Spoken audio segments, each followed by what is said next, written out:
Could this be any more magical? I think this is gonna be a filming spot for Vlogmas.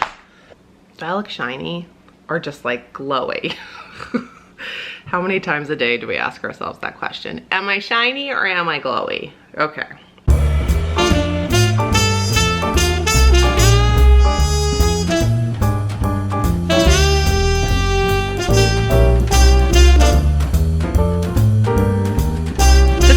A bit of a Vlogmas tradition for me where I sit down and casually tell you about the books that I read this year. I read a lot, so I'm not sure I'm going to actually talk about each one in this video, although I know you're like me and you also enjoy a nice long chatty video, but I will link them all below. I think there's 46, so they'll all be down below. It's a real different mixture this year. Usually I really lean heavy on self-improvement, which, don't get me wrong, there's a lot of that in here, but there's way more fiction than I've ever had. What I have found this year is 2020. Needing some escapism and just needing something light, so turning towards really easy female-driven fiction. Also, the last end of the year, being in school, I really haven't had a lot of extra brain capacity to learn anything, so I haven't been doing a lot of self-improvement books. And if I'm being honest, I've had a lot of insomnia in 2020, a lot of waking up in the middle of the night and not being able to go back to sleep, and something that I find works like a fail-safe for me is reading on my Kindle, because it's not a blue light. I can keep it super, super dim, so I don't have to have the actual lamp on. And I pick something so like dull and easy to read that I'm not then encapsulated in the story and captivated and then reading for hours and hours. So it's like a fine balance. So there's a lot going on in the 2020 book selection. So let's get into it. I read the Louise Pentland trilogy, the Wild series. So for Christmas last year, I got the last book, which was Wild Women. And so I reread the first two, which are Wild About Me, Wild About the Girl, and then Wild Women. It is such a great trilogy. I know lots of marathoners have read it. If you haven't, 10 out of 10 recommend. I also really recommend Louise's YouTube channel and her Instagram. She is fabulous. I read Bossy Pants by Tina Fey, which is a bit dated and yet still such a wonderful read. Definitely recommend that. Another book which would have been on my like tops of 2020 is Celeste Barber's, or should I do that instead? Should I do all of them? And then I think I'm reading too much into this. No pun intended. I was gonna say, like, should I do my top 5? This video is also already gonna be long. Celeste Barber's Challenge Accepted is easily one of the funniest books I have read in the last few years. And I listened to the audiobook, which she narrates. She's so funny. She's an Australian comedian. She tells it like it is. It's also really poignant and touches on mental health, but it's so good. That one, not suitable for certain ears, but it's great. One that we read in the Mare Reads Book Club that I wasn't expecting to like as much as I did is Open Book by Jessica Simpson.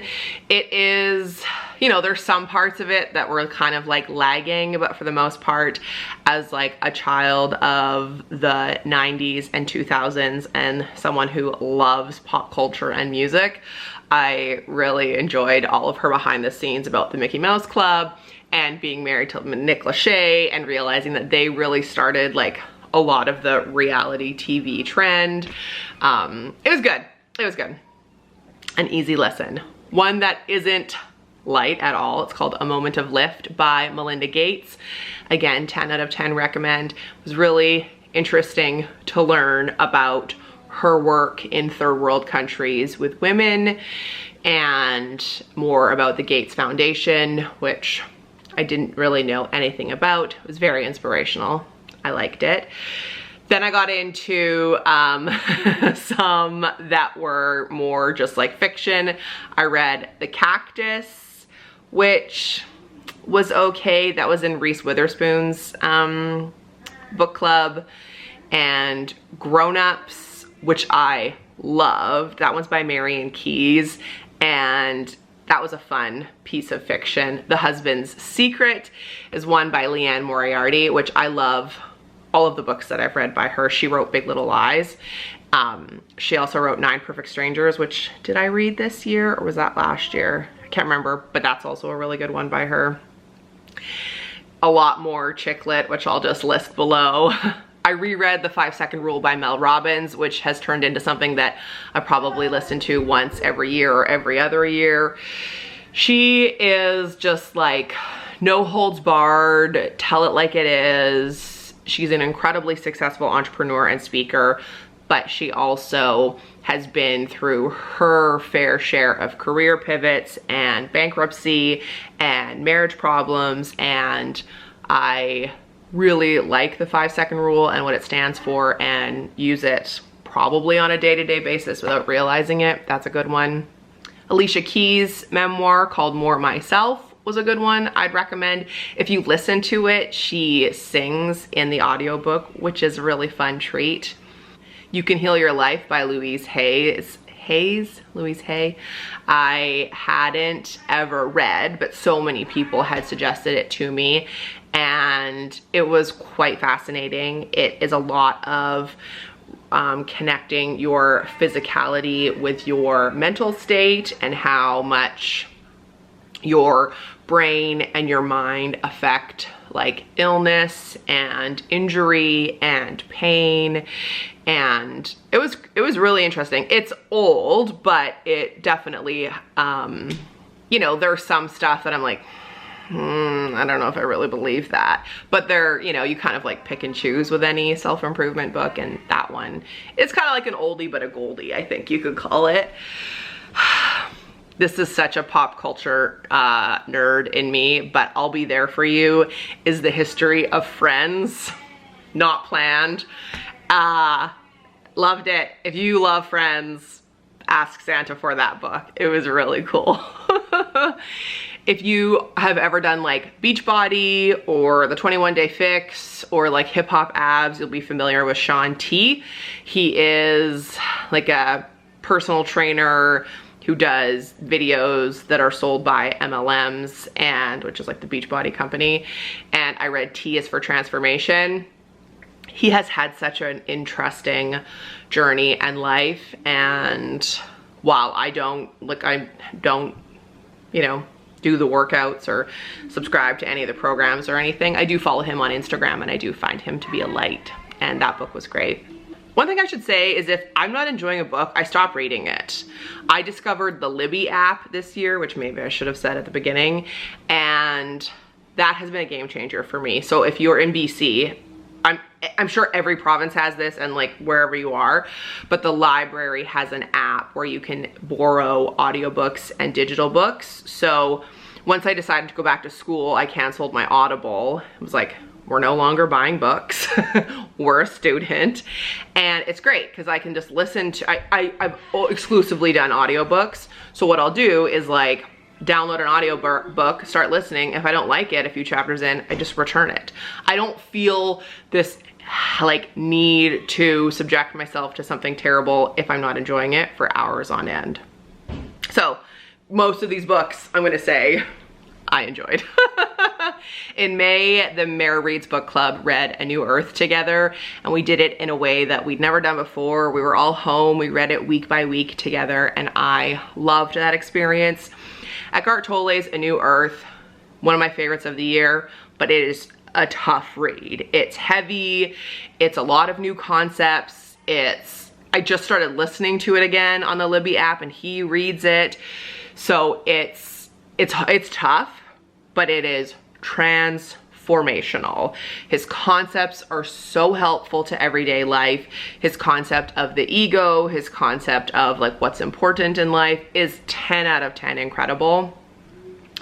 And if you went through that experience with me in the Facebook group, I just wanted to take a second to say thank you, because that was a highlight of 2020 for me. I loved it. And if you haven't read that book, Oprah does a Super Soul podcast episode per chapter, which is really cool. Another one that I read this year that I had already read is Gabby Bernstein's Super Attractor. Anything by Gabby Bernstein is a win in my books. We read in the book club Untamed by Glennon Doyle, which has gotten like a lot of mixed reviews. I know some marathoners found it amazing and some did not like it. I found it took me a while to get into it, and then I enjoyed parts of it. I found it to be an enjoyable read. I'm not like buying it for Christmas for anybody, but I wouldn't not recommend it. It's not the most lukewarm recommendation. It was fine. Another one of my top books of 2020 is I'm Still Here, Black Dignity in a World Made for Whiteness, and it's written by Austin Channing Brown. That was in June, and June was when we saw so many like protests and media attention with Black Lives Matter, and honestly, like, I have goosebumps right now thinking about it. So much of my world just like cracked in 2020, realizing how ignorant I had been and how ignorant I had been to racism in Canada, treatment of Indigenous people in Canada, treatment of Black people in Canada, treatment of any BIPOC person in the country. And it really, I cracked my world open. If you listen to Finding Your Cape, the podcast, you'll know that we like did some episodes about that. Anyway, I'm Still Here, Black Dignity in a World Made for Whiteness. Such a good read. I listened to it. Can't recommend it enough. Then we've got some more chick lit, which nothing bad, like it's all good. Bad Mothers Book Club, that's one that was great. If you have a Kindle, I often just go into like the 99-cent section or now I've learned to go into the Amazon Prime section because you can borrow books on your Kindle if you are an Amazon Prime member. So that's what I do. My Kindle, I don't read anything like of substance. My Kindle is pretty much like tucked under my pillow for the nights when I'm up in the night, and she goes and she can't stop. I read The Law of Attraction, which may surprise you that I'd never read before, and it was a great just sort of like mirror to so much of the other self-improvement that I've done. Another Mel Robbins production was Work It Out, and that is something that's only available on Audible, but it's live coaching sessions that she does with people, and no matter what they're coming to her with, every single one is relatable. She has multiple ones of these on Audible, and I love them so much. These people are incredible. This is either in the top 5 of the books that I read of 2020, or this is the best book I read this year. If you take one book away from this video, 21 Things You May Not Know About the Indian Act. I have never been so irate reading a book. I've never been so embarrassed. I've never been so like shook. I don't know if kids still say that. It helped me a lot going into this semester of college, but regardless, everyone needs to please read this book. 21 Things You May Not Know About the Indian Act. I don't even want to, like, I can't do it justice. We have a lot of work to do. And one thing I've learned this year is in order to be an ally for Black people, for Indigenous people, people of color, for the LGBTQ plus community, it is my responsibility to do research and learn and to be an ally. It is no one else's job to teach me. It's no one else's job to show me the way. I put that on myself. I have a lot to learn. That book is awesome. On a totally different side of the spectrum, I re-listened to Jonathan Van Ness's Over the Top. He is one of the members of Queer Eye, and I needed a little reprieve. That gave me a lot of it. That's a wonderful book. What I Know for Sure by Oprah, another great reprieve. Oh, one book that I read this year that may surprise you that I've never read before is The Untethered Soul. Another great one. This is so long. One Day in December, definitely recommend. Loving What Is, recommend. One that I didn't really like is The Whisper Network. I finished it because I just kept thinking that it was gonna get better because it had had such great reviews, but let me know if you enjoyed that book. There's so many. Another one that I did enjoy that surprised me that I listened to on the Libby app is Sisters First, which was written by Barbara and Jenna Bush Hager.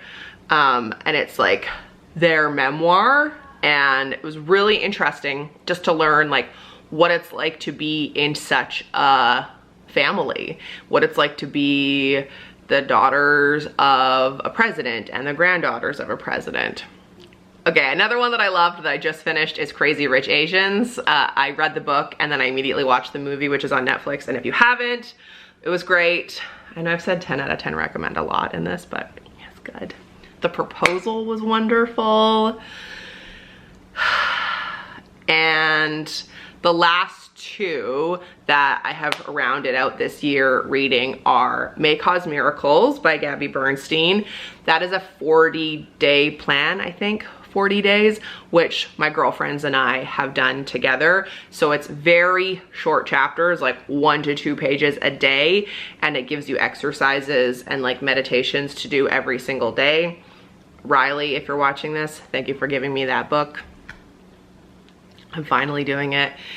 And it's one of those ones where I cannot believe how much comes at the perfect time. You know when you read something and it's like exactly what you needed at that time because you're open to accepting it? That has happened with, I think, all of us in the group at one time or another, because each week covers something else. So like relationships, your body image, your finances, like that sort of thing.